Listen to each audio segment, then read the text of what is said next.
বাংলাদেশের সাবেক প্রধানমন্ত্রী ও আওয়ামী লীগের সভাপতি শেখ হাসিনা সম্প্রতি জাতির উদ্দেশ্যে একটি স্পষ্ট, দৃঢ় এবং আবেগঘন বক্তব্য দিয়েছেন। তার কথাগুলো ছিল শুধু রাজনৈতিক বার্তা নয়, ছিল একজন সংগ্রামী নেত্রীর হৃদয় নিংড়ানো আহ্বান। তিনি বলেন, নিষিদ্ধ করে কি আমার ছাত্রলীগকে দমাতে পারবে? যুবলীগ, স্বেচ্ছাসেবক লীগ, শ্রমিক লীগ আর বাংলার আপামর জনগণকে দমাতে পারবে? বঙ্গবন্ধু কন্যা শেখ হাসিনা বলেন, এই মুহূর্তে থেকে যদি দেশ নিয়ে কম্প্রোমাইজ করি, কালে আমি সসম্মানে দেশে ফিরতে পারি। কিন্তু আমি তো আওয়ামী লীগের নেতা, বঙ্গবন্ধুর কন্যা, দেশ নিয়ে কম্প্রোমাইজ করতে পারি না।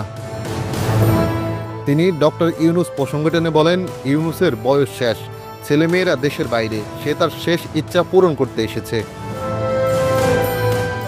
এই বক্তব্য শেখ হাসিনা কেবল একটি রাজনৈতিক দল বা নেতৃত্ব নিয়ে নয়, বরং দেশের সার্বভৌমত্ব, জনগণের অধিকার ও স্বাধীনতার প্রশ্নে তার অবস্থান স্পষ্ট করেন। তিনি বলেন, আল্লাহর উপর ভরসা রেখে আমি বেঁচে আছি। আবহাওয়ার পূর্বাভাস ওদের বিপক্ষে। বাংলার মানুষ স্বাধীনতার সাথে কোনো কম্প্রোমাইজ করবে না, বাংলার ভূখণ্ডের সাথেও না।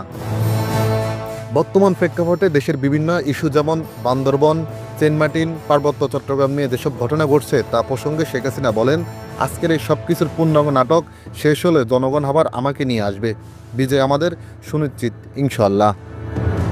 শেখ হাসিনার এই বক্তব্য স্পষ্টভাবে একটি বার্তা দেয়, তিনি আপোষহীন, দেশ স্বাধীনতা এবং জনগণের অধিকার রক্ষায় তিনি কোনো চাপে মাথা নত করেন না।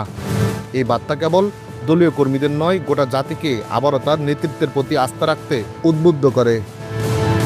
মেহেদী Hasan Mamun, digital post live, Dhaka.